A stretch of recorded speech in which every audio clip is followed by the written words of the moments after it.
मंगलाचरण करेंगे। ओम नमः सिद्धेभ्य जय श्री ओम नमः सिद्धेभ्य जय श्री ओम नमः सिद्धेभ्य। मंगलम भगवान वीरो मंगलम गौतम ओगणी मंगलम कुंद कुंदाद्यो जयेंद्र महोस्तु मंगलम सर्व मंगल मांगल्यम सर्व कल्याण कारकम प्रधानम सर्वधर्माणां जैनम जयतु शासनम जैनम जयतु शासनम जैनम जयतु शासनम। मोक्ष मार्गस्य नेतारम भेतारम कर्म भूभृताम ज्ञातारम विश्वतत्त्वानां वंदे तद्गुण लब्धये। तत्वार सूत्र नाम का ग्रंथ हमारा चल रहा है, जिसके रचयिता हैं आचार्य उमा स्वामी। जैसे मैंने आपको बताया था कि ये ग्रंथ श्वेतांबरों में भी बहुत लोकप्रिय है, और वहाँ भी लगभग ऐसा ही कैसा वो पढ़ा जाता है। और वहाँ उनको उमा स्वामी की जगह उमा स्वाति नाम से उन आचार्य को जाना जाता है। तो विषय लगभग एक एक जैसा ही है, सैद्धांतिक विषय। तो अपन बात कर रहे थे कि सम्यक दर्शन, सम्यक ज्ञान आदि जो पांच सम्यक ज्ञान होते हैं, उनमें से जो मति ज्ञान है उसके बारे में हमने विस्तार से जाना।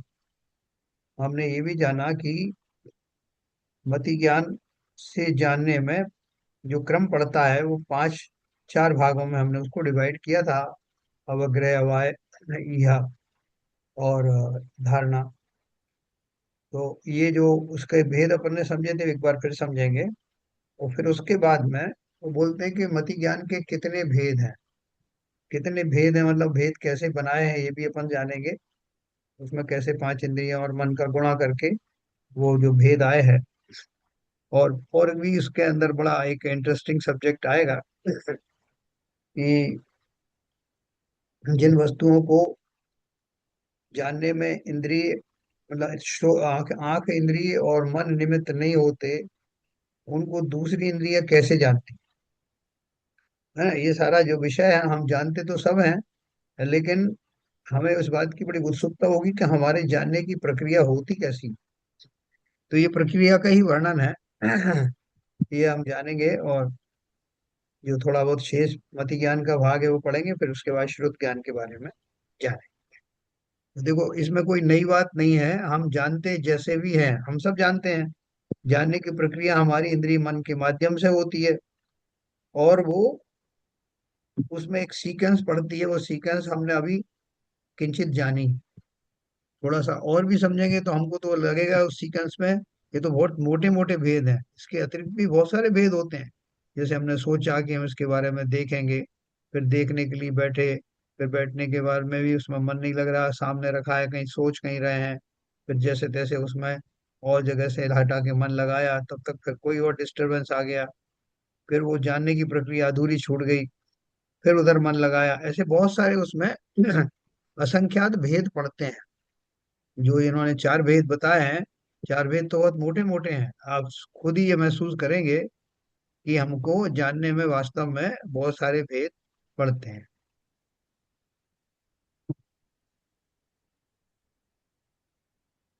देखिए, इसमें एक विषय आया है, अवग्रहादि के विषयभूत पदार्थ।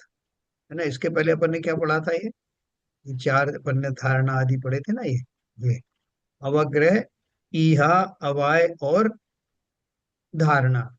है ना। अपन ने अवग्रह में क्या पढ़ा था कि जो चेतना में जो थोड़ा विशेषाकार भाषित होने लगता है ना।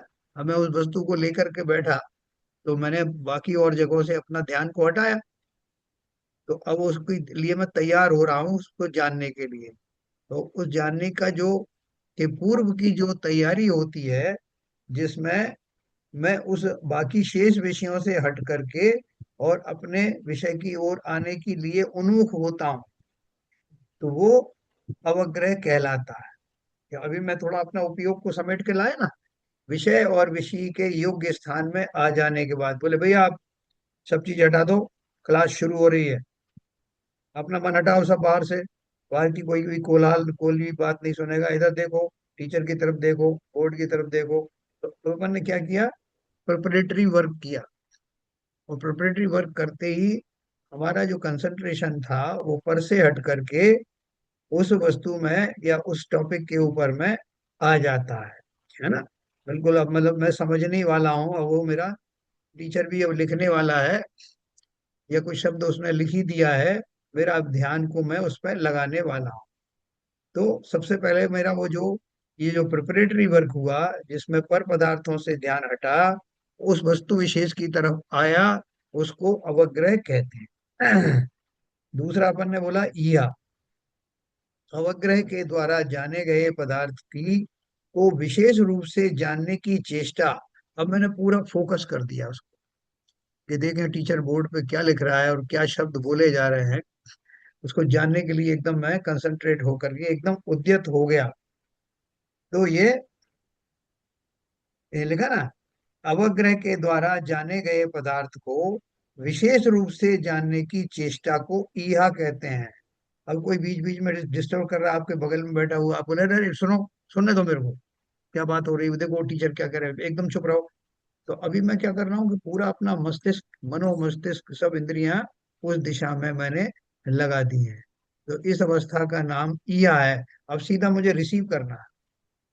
तो इसको पहले वाले को परसेप्शन कहा, दूसरे वाले को कंसेप्शन कहा, और तीसरे को अवाय। अब मैंने उसको बहुत ध्यान से सुना, वो टीचर क्या बोल रहा है, वो शब्द मेरे कान में पड़े, उन शब्दों का मैंने अर्थ सोचा, उस विषय के बारे में, जैसा अभी अपन सोच रहे हैं, जैसा अभी ललित जी बहुत ध्यान से सोच रहे थे। तो ये सोचने के बाद में जब उनको समझ में आ जाएगा कि ये क्या बात चल रही है, और वो बात कितनी सही है क्या गलत है, ये कितनी मेरे समझ में आ रही है, तो वो जो स्टेज है उसका नाम है डिसीजन या जजमेंट। कि मैंने डिसीजन ले लिया कि ये टीचर ने जो बात बताया। अभिषेक भेजना,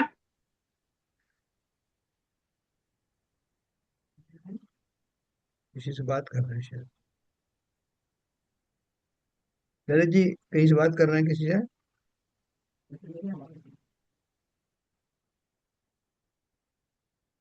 अच्छा ठीक। तो इसको विशेष जानने को विशेष चिन्ह देखने से उसका निश्चय हो जाए सो अवाय, मतलब अब मैंने उस बात को समझ लिया, टीचर ने क्या बोला, मैंने उसका अर्थ जो समझा, उसके अनुसार मुझे मुझे समझ में आया क्या या नहीं आया क्या। समझ में आया तो उस वस्तु का मुझे निर्णय हो गया, है ना। निर्णय शब्द बहुत इस्तेमाल किया जाएगा आगे भी।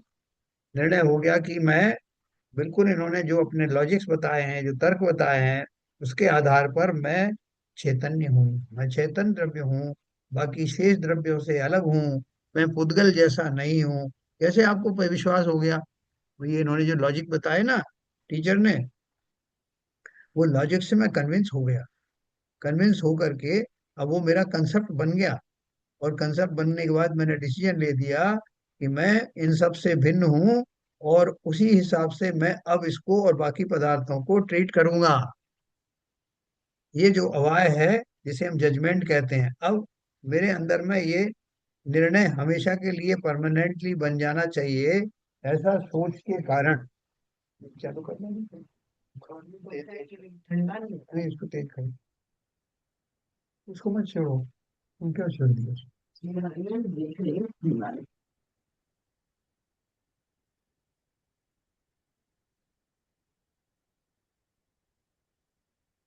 तो इस प्रकार से अब जो डिसीजन हो गया उसको धारणा में लेना, यानी अब मैं उसको रिटेन करूंगा। अब मेरे इस निर्णय को, मेरी इस समझ को कोई चेंज ना कर पाए, इसके लिए मैं उसका चिंतन भी बार बार करता हूँ, उसका प्रयोग भी बार बार करता हूँ, अपने स्वजनों को भी वैसा सुनाता हूँ कि भैया मेरे एक बात समझ में आई। तो ये जब वो समझ में आने के बाद इस लेवल तक आ जाती है कि मैं उसको सदा काल के लिए अपनाना चाहता हूँ, उस स्टेज का नाम धारणा है। तो ये चार प्रकार की अपन ने स्टेजेस पढ़ी, अभी आगे भी इनका प्रयोग आएगा। अवग्रह, ईहा, अवाय और धारणा। आप इसके अपने हिसाब से भी इनके टुकड़े कर सकते हो कि विषय वस्तु की ओर अपने उपयोग को ले जाना, विषय वस्तु के अंदर प्रविष्ट हो जाना, प्रविष्ट हो जाने के बाद में उस वस्तु को लॉजिकली समझ लेना और निर्णय कर, और निर्णय के बाद उसको रिटेन कर, है ना। आप चाहो तो उसके और भी बहुत सारे छोटे छोटे से स्टेजेस बना सकते, बाकी प्रक्रिया कुल ये है। तो इसलिए उसमें खाली यहाँ तक ही मत कंसंट्रेट करना कि नहीं साहब उसमें कौन सा आएगा, इसमें अवाय में क्या आएगा, इहा में क्या आएगा। आप टोटल ये जो सीक्वेंस है वो आप समझना। अब आत्मा के अवग्रह, इहा, अवाय और धारणा अपन ने, इनको अपन ने आत्मा के ऊपर में घटित कर दिया था, है ना। तो एक चीज अपन ने और पढ़ी थी, अवग्रह या इहा हो किंतु यदि वह लक्ष्य चालू ना रहे तो आत्मा का निर्णय नहीं होता, अर्थात अवाय ज्ञान नहीं होता। इसलिए अवाय की अत्यंत आवश्यकता है। जैसा मैं वहां गया, महाराज के प्रवचन हो रहे थे, मैं जाके बैठा। अभी मैं ये समझ ही नहीं पाया था कि वो किस टॉपिक पर बोल रहे हैं। उनकी वाणी जरूर सुनाई पड़ रही थी, मैं अभी ध्यान करने वाला था कि क्या बोल रहे हैं, किस विषय पर बोल रहे हैं। इसी बीच मुझे मेरे घर वालों ने आवाज लगाई और मैं बाहर चला गया। तो चला गया तो फिर क्या काम हुआ? काम नहीं हुआ। तो उन्होंने क्या बोला, अवग्रह या ईहा हो किंतु यदि वह लक्ष्य चालू ना रहे, समझने का लक्ष्य बीच में भंग हो गया, तो आत्मा का निर्णय नहीं होता। ये आत्मा की बात क्यों कर रहे हैं? क्योंकि ये सारा मेरा व्यापार आत्मा को समझने के लिए ही है। तो मैं आत्मा का निर्णय करने के लिए जो इतना बारीक सब्जेक्ट था, जो अभी तक मैं समझ नहीं पाया था, मैं बड़े मनोयोग से वहां गया था। और मुझे मालूम पड़ा कि आज मुनिराज जो है इसके ऊपर में प्रवचन करने वाले हैं। मैं गया, वहां बैठा भी, उनकी अमृतवाणी मेरे कानों में पड़ी भी, लेकिन वो मैं समझ नहीं पाया कि क्या शब्द कहने वाले हैं, इसके पहले ही मैं बाहर आ। तो मेरा सारा जो प्रयास था, 2 स्टेजों में किया गया प्रयास था, वो बेकार चला गया। इसलिए उन्होंने क्या कहा, अवग्रह या ईहा हो किंतु वह लक्ष्य चालू ना रहे तो आत्मा का निर्णय नहीं होता, अर्थात अर्थात अवाय ज्ञान नहीं होता। इसलिए अवाय की अत्यंत आवश्यकता है। यह ज्ञान होते समय विकल्प, राग, मन या पर वस्तु की ओर लक्ष्य नहीं होता, किंतु स्वसन्मुख लक्ष्य होता है ना। अवाय क्या पढ़ा अपन ने ऊपर? अवाय का अर्थ पर नहीं पढ़ा ना, ये जजमेंट या डिसीजन लेना, है ना। मैं पढ़ के सुन के तो आया, लेकिन वहां भी मैंने, महाराज जोर जोर से कह रहे थे कि भैया ये सुनिश्चित करो कि आज के बाद अपने आप को चैतन्य ज्ञानधारी ही मानोगे। मैं शरीर नहीं हूं, ऐसा विश्वास पूर्वक जानो और मानो। तो मैंने सिर्फ इसलिए उसको सुन लिया कि मैं प्रवचन में बैठा था, मैं गया था सुनने के लिए तो सुन लिया, लेकिन मैंने उसको वास्तव में अपने धारणा में या जजमेंट में शामिल नहीं किया। महाराज जैसे रोज प्रवचन देते हैं, आज भी उनका प्रवचन था और रुके हुए थे इतने दिन से, रोज मैं जाता था उनका प्रवचन सुनने। आज उन्होंने एक बात कही कि भैया हम सब आत्मा है, ठीक है। आज ये टॉपिक था, मैंने सुन लिया।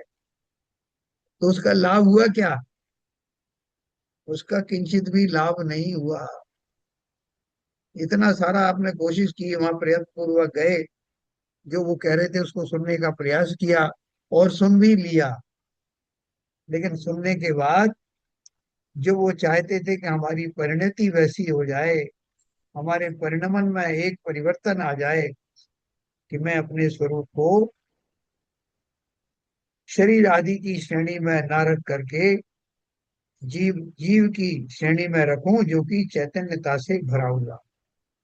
तो ऐसा अगर मुझे जजमेंट हो जाता तो मेरा प्रवचन सुनना, न केवल प्रवचन सुनना सार्थक होता, बल्कि मेरा शेष जीवन भी धन्य हो जाता, मेरे शेष जीवन का आचरण भी बदल जाता। तो इसलिए उन्होंने कहा कि ये सब करने के बाद में अगर आपने वो लक्ष्य चालू नहीं रखा, सुन करके आ गए, बस वहीं तिलांजलि दे दी। फिर उसके 2 घंटे बाद लोगों ने पूछा आज महाराज के प्रवचन में क्या बताया, तब कुछ यह पता नहीं है, कुछ अच्छी बातें बताई होंगी।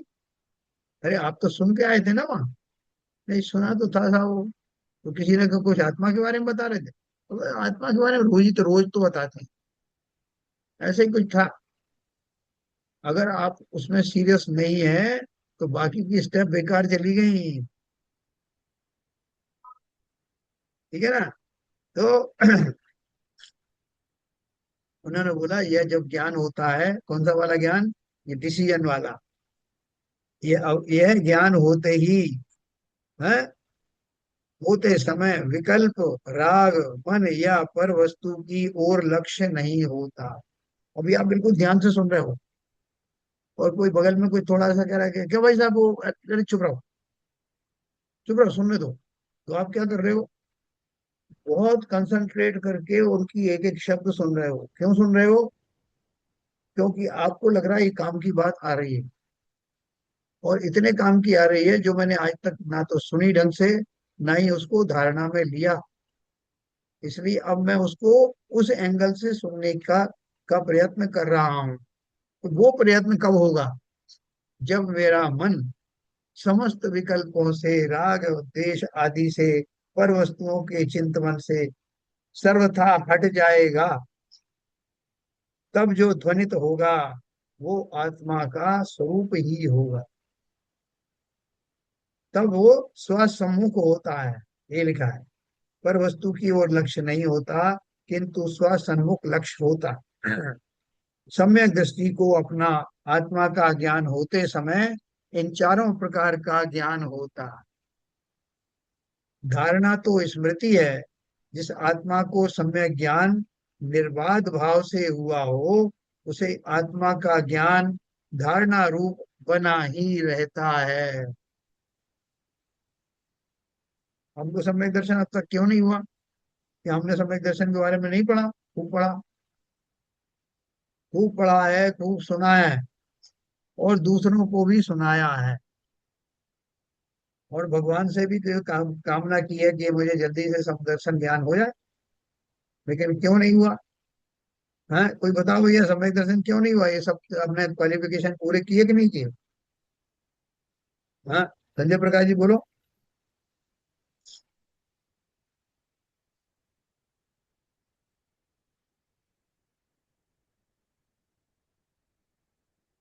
संजय प्रकाश है। सर पहली बात तो ये है, हाँ बोलो। पूर्व संसार संस्कार से संसार में भ्रमण करते करते आज इस स्थिति में है कि अभी तक हम अवज्ञा तक तो चाहे उससे आगे नहीं बढ़ पाए। हम्म। उससे आगे बढ़ने बढ़ने की कोशिश भी कर रहे हैं, तो हमारा वो दृढ़ संकल्प हो ही नहीं पा रहा है। मूल कारण ये है, जिस दिन दृढ़ संकल्प हो जाएगा अवज्ञा के बाद, या के लिए, तो या भी कोशिश करते हैं सुनने की, मगर जो जजमेंट वाली स्थिति जब आती है, वह सारे विकल्प ये आ जाते हैं, राग द्वेष और सारे विकल्प घेर लेते हैं, उनसे हम दूर नहीं हो पाते। सर पूरी श्रद्धा मतलब नहीं कर पा रहे हैं, जैसे जो सुन रहे हैं समझ रहे हैं उसको, पूरी श्रद्धा नहीं कर पा रहे हैं, इसलिए थोड़ा सा दिक्कत आ रही है वो।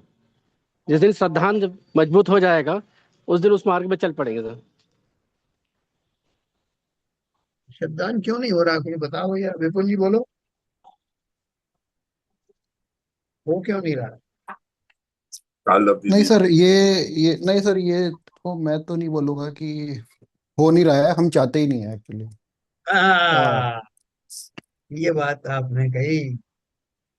देखो कोई मुझे डिक्लेयर कर दे कि मुझे असाध्य रोग हुआ है, और आप अगर आपने इसका इलाज 1 हफ्ते में नहीं किया तो आप स्वर्ग सिधार जाएंगे, तो क्या करूंगा मैं, तुरंत प्रभाव से सारी गतिविधियां बंद कर दूंगा, और मात्र उस रोग का जो निदान है उस पर पूरी तरह कंसंट्रेट करूंगा, सब तरफ से करूंगा।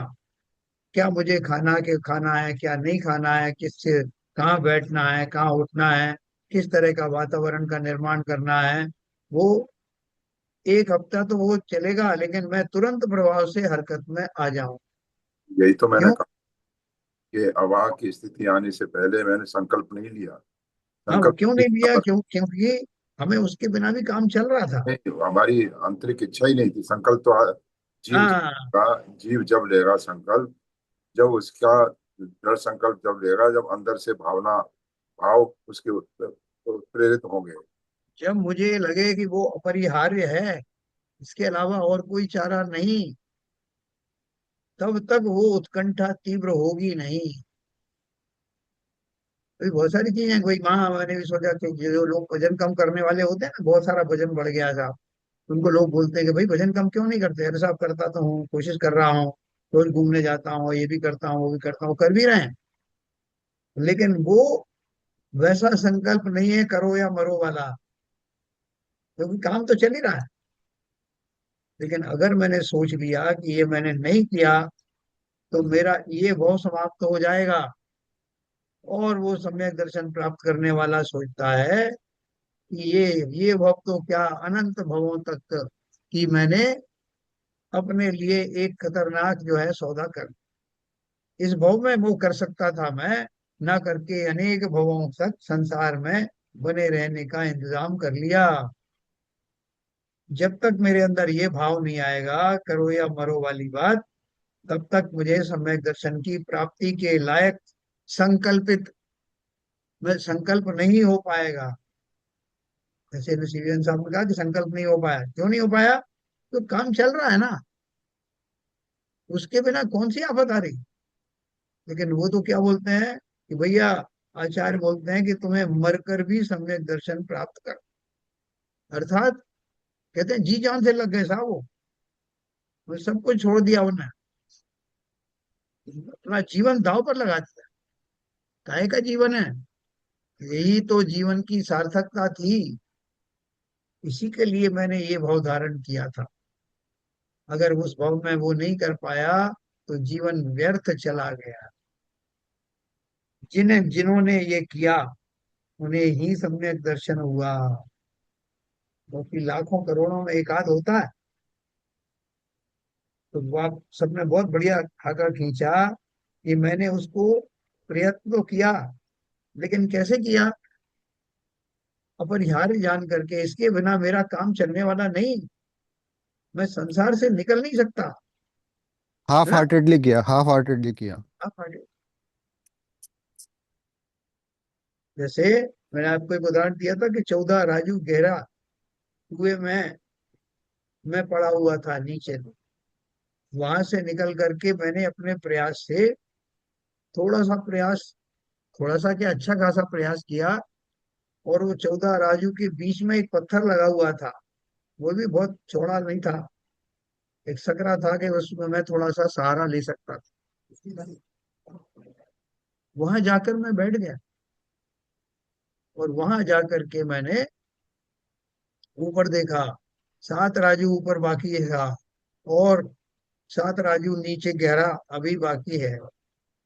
यानी मैं डर गया कि अगर मैं यहाँ से स्लिप हो गया तो नीचे सीधा जाऊं, तो कौन होगा?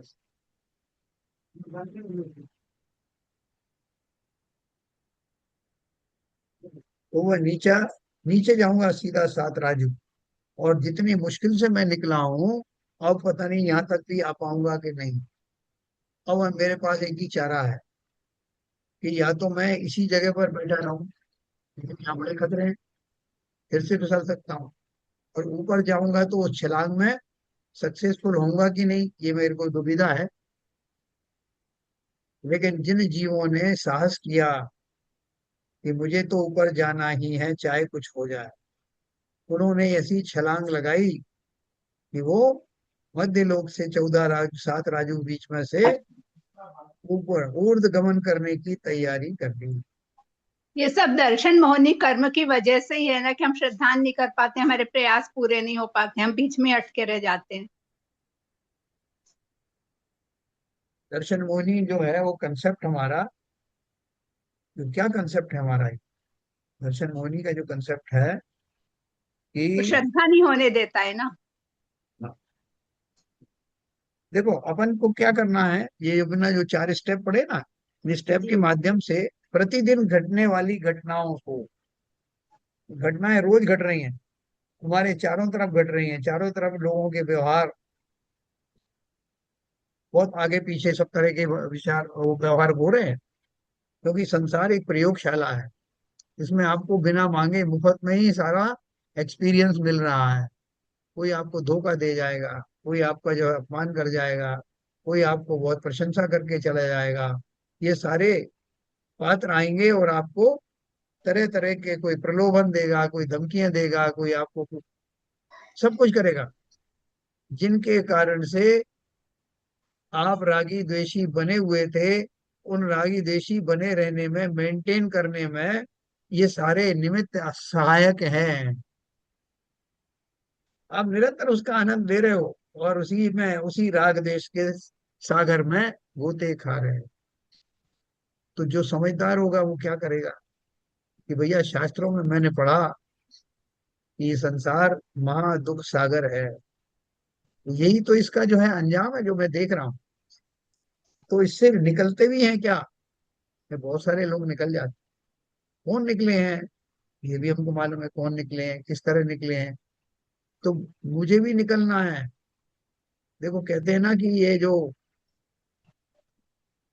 बहुत बड़े बड़े लोग बन गए, आदमी बन गए, तो वो बिल्कुल दलित हो गए, उनके पास कुछ भी नहीं था, तो उन्होंने वहां से जोरदार प्रयास किया तो कोई करोड़पति बन गया।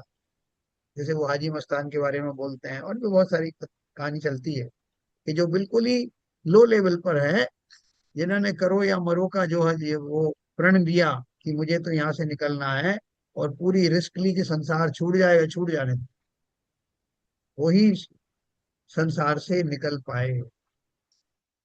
अभी अपन मुनियों को देखते हैं, उनको क्या मिल रहा है, सारी गृहस्थी छोड़ दी, धन दान दौलत छोड़ दिया, 56 प्रकार के भोजन छोड़ दिए, इधर से उधर विहार करते फिर रहे हैं, उनको क्या मिल रहा है। और ऐसा भी नहीं हो कि वो गरीब घरों के हों, कितने सारे तो जो अपना पैकेज छोड़ के आए अमेरिका से, आईटी इंजीनियर हैं, तो प्रत्यक्ष में उन्हें क्या मिल रहा है। कुछ कुछ तो ऐसा मोटिवेशन होगा जिसके कारण उन्होंने वो सारे भोग्य सामग्रियां छोड़ करके इस मार्ग को अपनाया। तो उनसे हमारी पोजीशन बेटर है क्या। उनको तो जो कष्ट आए भी नहीं थे वो उन्होंने इनविसेज कर लिया, उनकी कल्पना कर ली।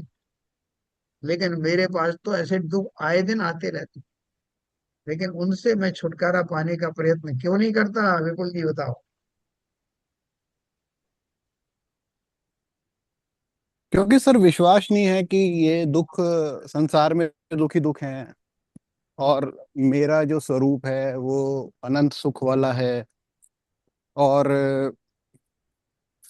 ये जो सुखाभास है ये क्षणिक है, ये सब हमें विश्वास नहीं है। अगर ये सब विश्वास होगा तो बाकी के निमित्त अपने आप मिल जाएंगे, चाहे वो काल लब्धि हो, चाहे वो किसी भी कर्म का उदय हो, वो सब सेकेंडरी है। लेकिन वास्तविकता तो ये है कि हम सुनते हैं, समझते हैं, अप्रिशिएट करते हैं, लेकिन कहीं ना कहीं धारण करने से डरते हैं कि धारण कर लिया तो ये जो रसगुल्ला खाने का जो स्वाद है वो कहीं छूट ना जाए। तो वो अभी श्रद्धा नहीं है उतना। संसार से मोह भंग हुआ नहीं, जैसे गिरिजा जी कह रही ना, सीता जी को जब अग्नि परीक्षा के लिए बोला गया, तो वो उन्होंने सारी जो आगे पीछे की सारी बातें सोची कि मैंने क्या क्या जीवन में परीक्षाएं, कितनी परीक्षाएं दी।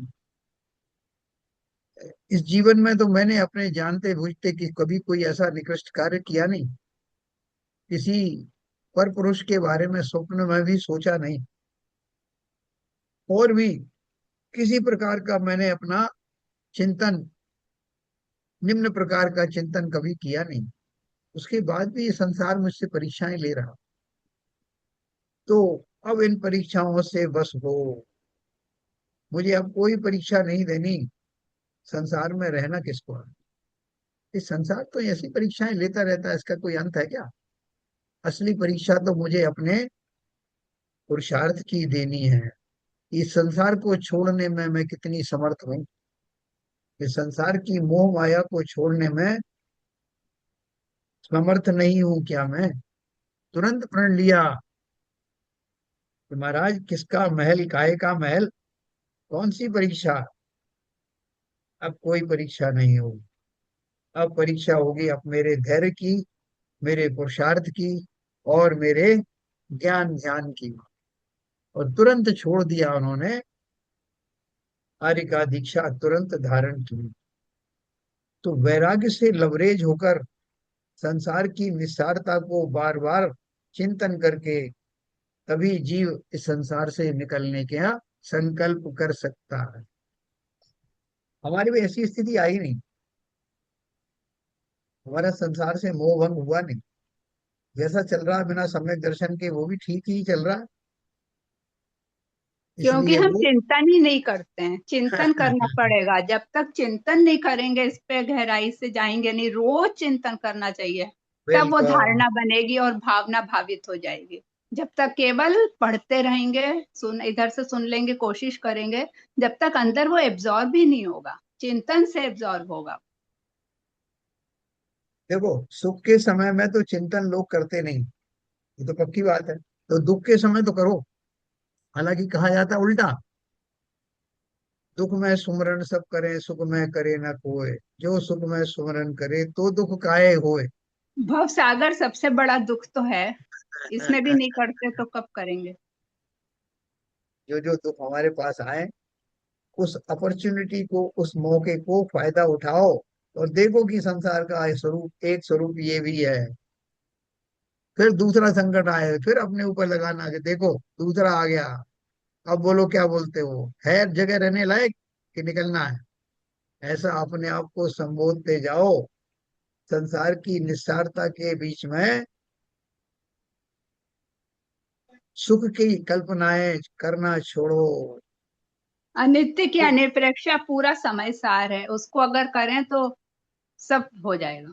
जो लेकिन संसार रोज विषय करना सुख, चाहिए, रोज करना चाहिए। बिल्कुल, जो संसार विषय सुख हो तो कीर्तन कर क्यों त्याग। सोचो तो सही, वो सब पागल थे क्या। अच्छे खासे राजा आदि थे, और लंबी लंबी आयु के धारी थे, क्यों छोड़ गए। उनके रोज दर्शन तो कर लेते हैं हम, प्रतिबिंब के दर्शन, लेकिन उनसे प्रेरणा लेकर हम एक कदम भी आगे बढ़ते नहीं। यानी भाई अपन बात कर रहे हैं कि जो मति ज्ञान है, उसकी जो स्टेप्स हैं, उन स्टेप के द्वारा मैं अपने सम्यक दर्शन, सम्यक ज्ञान प्रशस्त कर सकता हूँ। ठीक है, देखो काल लब्धि आएगी तो वो भी होगा। अब हमने इसमें एक चीज और बात पढ़ेंगे। 16 नंबर का सूत्र है, अवग्रहादि के विषयभूत पदार्थ। यानी ये मति ज्ञान जो है, इसकी जो चारों स्टेप हैं, उसके द्वारा हम क्या क्या जानते हैं। जानते तो हम अनजाने में भी जानते हैं, लेकिन यहाँ उन्होंने जान करके बताया कि हम क्या क्या जानते हैं। बहुविधा, बहुविध क्षिप्राणि श्रतानुक्त ध्रुव, ध्रुवाणाम सेतराणाम। बहु बहु यानी बहु, बहुत सारे, बहुविध यानी बहु प्रकार, जल्दी, अनिश्रत है, अनिश्रत है, अनुक्त,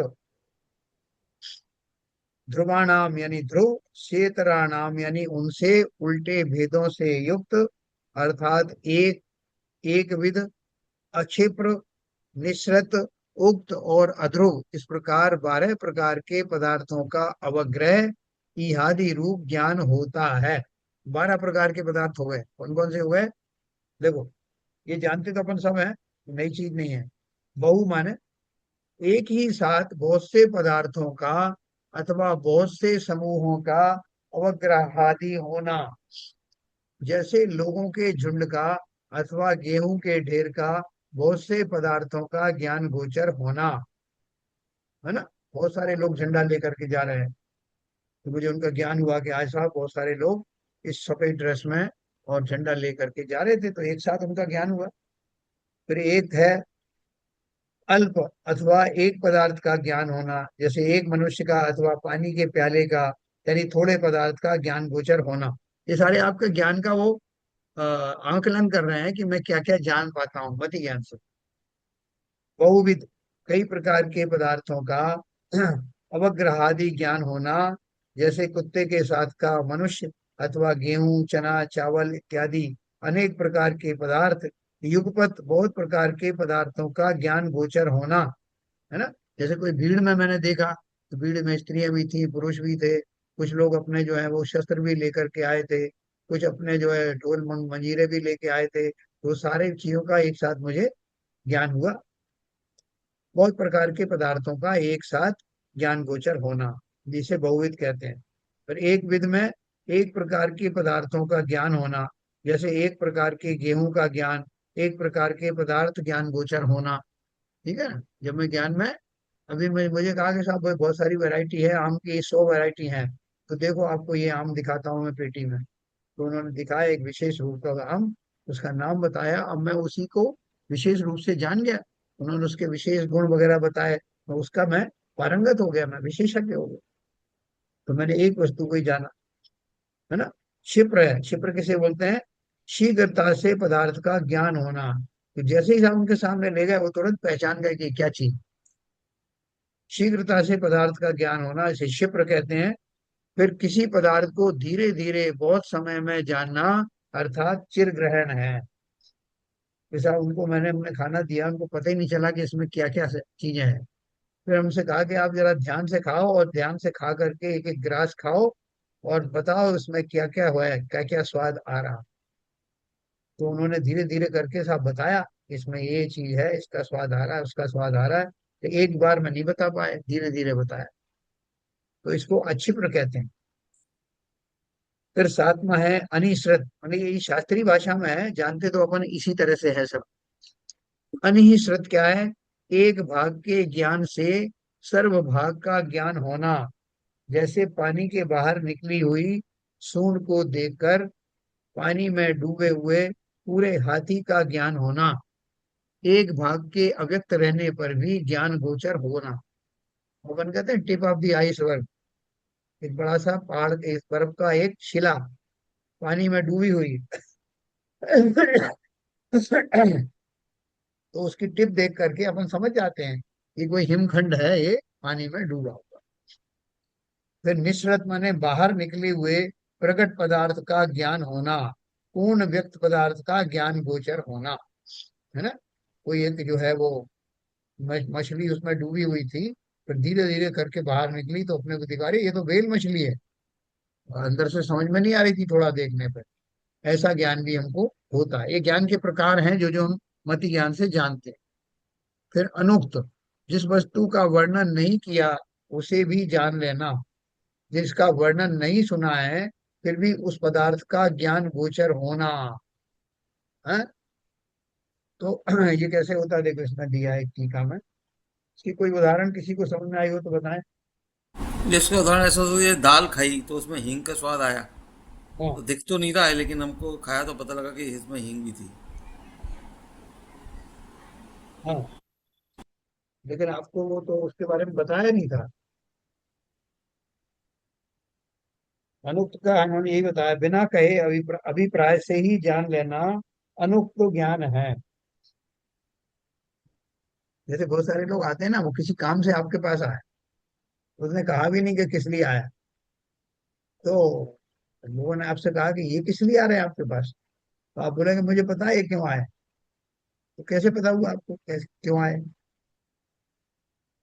हैं, उसके अभिप्राय का ज्ञान होना, उसकी भाव भंगिमा, उसकी जो है वो आ, जो उसकी आदत वगैरह है, उन सबके फलस्वरूप आपने अनुमान लगाया, और बिना कहे ही उस विषय को, उनके अभिप्राय को जान लिया। ये अनुक्त में आता है। जिस जैसे वस्तु कोई का, मंदिर बन रहा है और मान लो पूरी टीम जाए हाँ, कि भाई दान चाहिए, तो पता पड़ जाएगा कि मंदिर वाले आए हैं, मंदिर भी बन रहा है, तो दान के लिए आए हैं। बहुत बढ़िया, बहुत बढ़िया। सरिता जी ने अभी से दरवाजे बंद करने शुरू कर दिए। नहीं नहीं।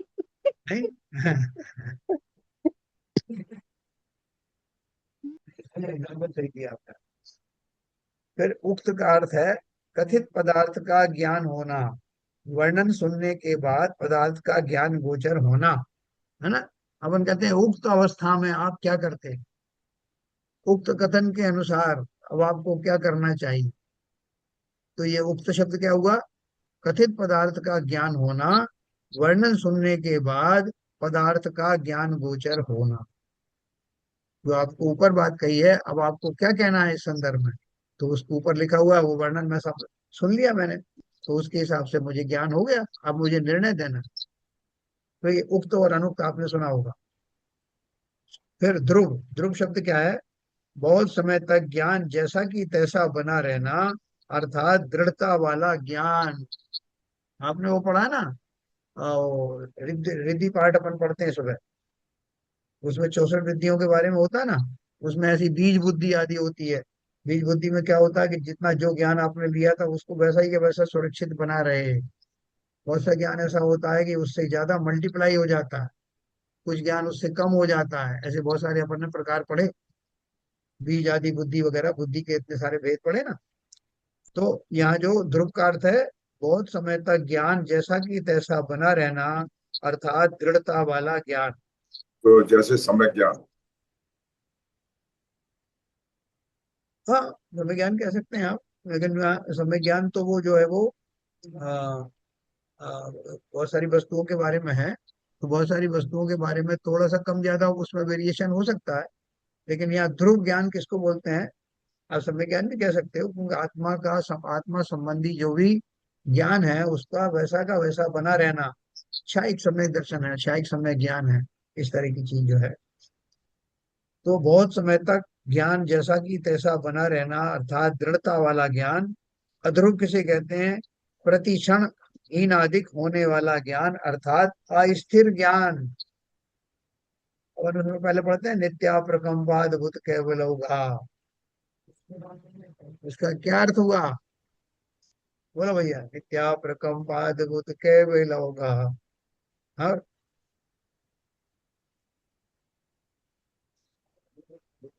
हाँ, सब रिद्धियों के नाम लिखे तो रिद्धियों नाम सब हमारे ऋषि मंगल करे करके ऐसा आता है सब। आता है। तो पहली वाली रिद्धि कौन सी है, केला। 64 रिद्धियों में से 64 रिद्धि विधान पढ़ते हैं ना, जी जी जी।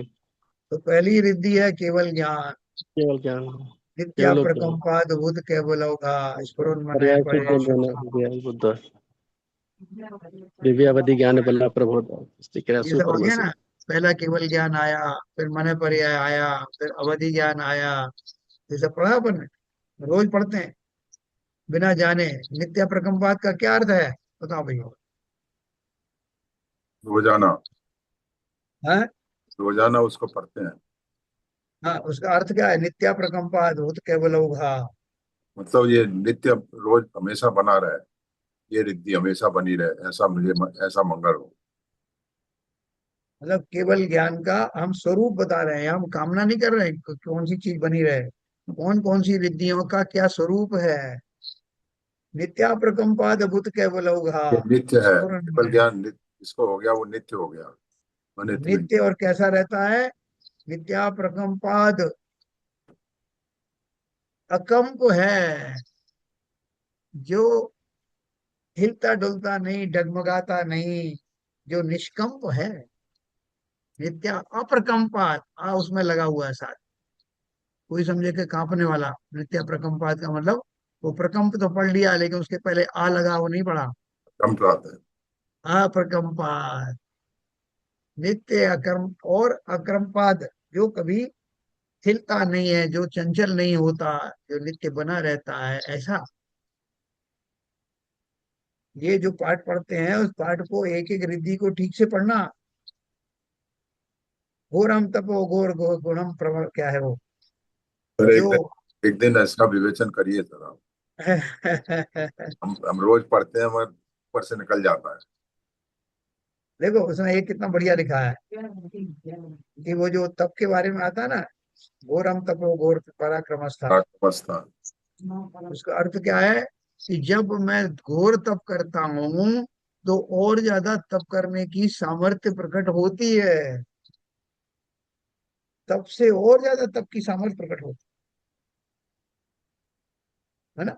जैसे अपन ज्ञान के बारे में बोलते हैं कि सरस्वती के भंडार की बड़ी अपूर्व बात, ज्यों खर्चे त्यों त्यों बढ़े, बिन खर्चे घट जा। यानी सरस्वती यानी ज्ञान की ऐसी महिमा है कि आपके पास है तो उसको जितना खर्च करोगे, जितना बांटोगे, उतना बढ़ेगा, घटेगा नहीं। और खर्च नहीं करोगे तो घट जाए, है ना। इसलिए आपके पास जो भी ज्ञान है, जो भी आपकी विधाएं हैं, उसका भली प्रकार उपयोग करना। अगर आप वक्ता हैं तो सुवक्ता के रूप में बिना किसी अभिमान के, बिना किसी लोभ लालच के, उसका जितना कर सकते हो उपयोग करना और लोगों को लाभान्वित करना। आपको कोई और विधा में आप पारंगत हैं, जैसे मंदिर बन रहा है, सरिता जी ने अभी याद दिलाया, तो जो तन से कर सकते हैं, टाइम देना बहुत बड़ी बात है। धन से तो बहुत कर देते हैं, कोई भी धन भेज दिया, साहब आहार गृह में भेज दिया, मंदिर में भेज दिया, वो तो बहुत छोटी बात। लेकिन तन का उपयोग करके समय देना और अपनी योग्यता को आहूत करके योग्यता को न्योछावर कर देना, जो मैंने लिया है इस संसार में, इस देश से, इस समाज से, उस सबको मैं उसको लौटा रहा हूँ निस्वार्थ भाव से। जहां है आप, सोसाइटी में है, सोसाइटी में करो, मंदिर में है तो मंदिर के लिए करो। वो समय देना वो बहुत बड़ा इन्वेस्टमेंट है, पैसा कोई इन्वेस्टमेंट नहीं। महाराज के पास लोग जाते हैं, दर्शन करके भाग लेते हैं, कुछ लोग बैठते हैं उनके चरणों में, तो सुनते हैं, समय देते हैं। शास्त्र आदि के लिए अपन ने सुन लिया, चल दिए, नहीं जो सुना है वो स्मृत ना हो, उसके पहले उसका रिवीजन करना कि कहाँ मैंने पढ़ा था, इसको जरा मैं रिवाइज करूँ, जिससे कुछ तो रिटेन हो जाए। क्योंकि मेरा स्वाध्याय खाली एक खाना खाना पूर्ति नहीं है कि रोज मैंने 1 घंटा दे दिया तो बहुत कुछ हो गया, कुछ नहीं हुआ। अमूल्य समय बर्बाद हो गया, उस समय को जो यूटिलाइज कर सकते थे वो नहीं किया। इसलिए अपना जो कुछ आपके पास है, उस योग्यता को अवश्य ही परोपकार में या मंदिर आदि के काम में जरूर लगाना। पीछे मतलब मुझे क्या करना है, ये बना रहे हैं, ये कर रहे हैं, इनको उसमें बढ़ चढ़ के भाग लेना कि भैया थोड़ा मुझे भी बताओ ना, मैं भी करना चाहता। क्यों करना चाहते हो? और मेरा मन है, जो मेरे पास है मैं थोड़ा सा उसका दान करना चाहता हूं। श्रमदान एक शब्द होता है ना, तो यही है वो श्रम। तो चलो, हमने ध्रुव के बारे में पढ़ा, अध्रुव के बारे में पढ़ा। ज्ञान मेरा वैसा है कि तैसा बना रहे, इसके लिए ध्रुव और अध्रुव का ज्ञान होना आवश्यक है। अब यहाँ पे एक प्रसंग आया ध्रुव अध्रुव का, तो आत्मा में, आत्मा द्रव्य में एक विशेष गुण है। क्या गुण है? उसमें ध्रुवत्व भी है और उत्पाद व्यय वाली पर्याय भी हैं। नियम सार में बहुत विस्तार से बताया है, आप पढ़ोगे, बहुत सूक्ष्म विषय है।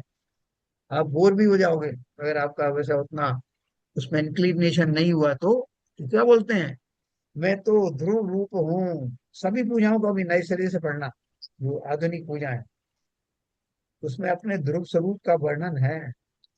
ध्रुव स्वरूप क्या है? जो तत्व है वही ध्रुव है, और जो बाकी के जो पर्याय हैं वो ध्रुव नहीं है। द्रव्य के माध्यम से द्रव्य की उपस्थिति में पर्याय निकलती हैं, लेकिन ध्रुव वैसा का वैसे बना रहता है, उसका व्यय नहीं होता, वो नया नया पदार्थ नहीं बनता। इसका कभी अपन बहुत विस्तार से बात करेंगे। वो ध्रुव रूप स्वयं ही मैं, बहुत सारी पूजन में आपको ये ध्रुव शब्द मिलेगा, खासतौर से युगल जी की पूजन में भी, या बादल जी की पूजन में इसको पढ़ना। ध्रुव स्वरूप क्या है, या रविंद्र जी की पूजन में, साथ अपने पास संकलन है पूरा, उसको समझ करके और पूछना। कल ही सब लोग जहां जहां ध्रुव शब्द देखे हैं पूजन में, उसको पढ़ना, और कल यहाँ स्वाध्याय में अपन उसको डिस्कस करें। यह सब भेद सम्यक मति ज्ञान के हैं। जिसे सम्यक ज्ञान हो जाता है, वह जानता है कि आत्मा वास्तव में अपने ज्ञान की पर्यायों को जानता है, और पर तो उस ज्ञान का निमित्त मात्र है। पर को जाना ऐसा कहना सो व्यवहार है। देखो ये लाइन पूरी पढ़ के सुनाऊंगा। पर को जाना, पर को जाना ऐसा कहना सो व्यवहार है। यदि परमार्थ दृष्टि से कहा जाए कि आत्मा पर को जानता है, सो मिथ्या है? कितनी बड़ी बात कही। अगर मैं ये कहूं, निश्चय से कहूं कि आत्मा पर को जानता है, सो मिथ्या है, क्योंकि ऐसा होने पर आत्मा और पर यानी ज्ञान और ये दोनों एक हो जाएंगे। क्यों हो जाएंगे? क्योंकि फिलॉसफी है, जिसका जो होता है वह वही होता है। जैसे अपन ने घड़े के उदाहरण में समझा था, मिट्टी ही घड़ा है, घड़ा ही मिट्टी है, क्योंकि मिट्टी ही व्याप्त हो करके उस घड़े में पूरी तरह से व्याप्त हो रही है, इसलिए वह मिट्टी ही घड़ा है, मिट्टी का ही घड़ा है, घड़ा ही मिट्टी का है। तो ये जिसका जो होता है वह वही होता है, वह उसमें पूरी तरह से व्याप्त होता है। इसलिए अगर मैंने ज्ञेय को ज्ञान का रूप मान लिया और ज्ञान ज्ञेय से होता है ऐसा मान लिया, तो मैंने इस फिलॉसफी के विरुद्ध काम किया। मैंने उस ज्ञेय को और ज्ञान को एक में कर दिया। इसलिए देखो, ये फिलॉसफी बहुत बड़ी है, मैं थोड़ा सा संक्षेप में आपको बताऊंगा। इसलिए वास्तव में यदि यह कहा जाए कि पुद्गल का ज्ञान है, तो ज्ञान पुद्गल रूप ज्ञेय रूप हो जाएगा। इसलिए यह समझना चाहिए कि निमित्त संबंधी अपने ज्ञान की पर्याय को आत्मा जानता है। किसको जानता है? अपनी पर्याय को। जैसे मैंने दर्पण का उदाहरण दिया था आपको, दर्पण में मयूर खड़ा हुआ दिख रहा है, दर्पण ने उस मयूर को नहीं देखा, बल्कि अपने प्रदेशों में, कितने प्रदेशों में मयूर का आकार बना है, अपने उस आकार को देखा। अपनी जो इतनी बड़ी चमक थी उसकी, उसका जो फैलाव था, उसमें से जितने पोर्शन में वो मयूर का प्रतिबिंब बन रहा था, वो उसने जाना कि मेरे इस चमक वाले पर्याय में इतना इतना पोर्शन में का कोई ऑब्जेक्ट आया है। अपनी उतनी पर्याय को जान करके, उतने प्रदेशों को घेरा हुआ मानकर वो समझ जाता है कि इन प्रदेशों को घेरने वाला कोई ऑब्जेक्ट होगा, जिसे मोर कहते हैं। समझ गया?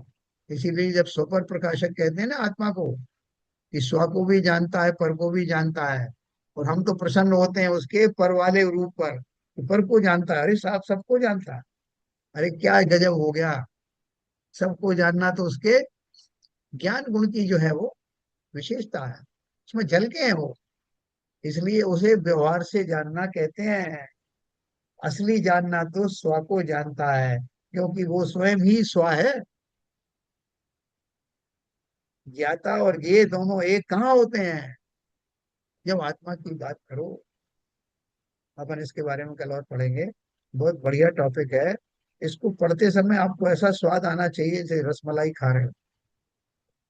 आत्मा ऐसी ही चीज है, उसमें घुल मिल जाना। कल अपन इसकी बात करेंगे। और अनुक्त विषय श्रोत ज्ञान का विषय कैसे संभव है ना, आगे श्रोत ज्ञान के बाद श्रोत्र ज्ञान के बारे में विस्तार से आने वाला है। कल अपन इसका थोड़ा सा फिर रिवीजन करेंगे मति ज्ञान का, और कोई शंका हो तो अपन डिस्कस करें। ठीक है साहब, आप लोगों ने सब बहुत धैर्य से सुना। सब्जेक्ट थोड़ा सा अब तो, चूंकि पहले नहीं पढ़ा इसलिए अटपटा लगा होगा। क्या हरभजन साहब, अटपटा लगा कुछ? हाँ, गूढ़ है विषय, ऐसी बात नहीं है। हाँ।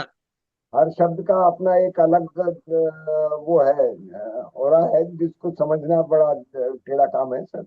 ये सही है। मतलब दिमाग ये पे तो जोर तो, जोर आता है ना दिमाग पे थोड़ा सा, ब्रेन समझना। स्टॉर्मिंग। हाँ। चलिए, संजय प्रकाश जी, जिनवाणी स्तुति। तब जब अपन बायोलॉजी पढ़ते हैं जी। तो उसके नए नए शब्द आते हैं, वो तो कभी जीवन में सुने नहीं है। हाँ। मेडिकल लैंग्वेज वो बड़ी टेढ़ी होती है, मगर वो फिर जब जब क्या कहते हैं धारणा हो जाती है, तो वही शब्द क्या कहते हैं उनके परमानेंट स्क्रिप्ट बन जाती यस। जिसको जो बीमारी होती है उसके वो शब्द उसको रट जाते हैं। है। यस। नहीं, डॉक्टर की बात बता रहा हूँ। हाँ। डॉक्टर को जो ज्ञान होता है उन शब्दों का, हाँ। क्या कहते हैं, उनके परमानेंट स्क्रिप्ट हो जाती है। मरीजों की भी हो जाती है। यस। उनसे जो कंसर्न ज्ञान होता है उसको वो रट लेते हैं। मेरे मेरे से कोई पूछे जो मैकुलर एडिमा क्या होता है, बता दूंगा उसमें आंख की सूजन होती है आप भी आधे डॉक्टर हो गए हैं सब। चलिए, Sanjay Prakash ji, good morning sir.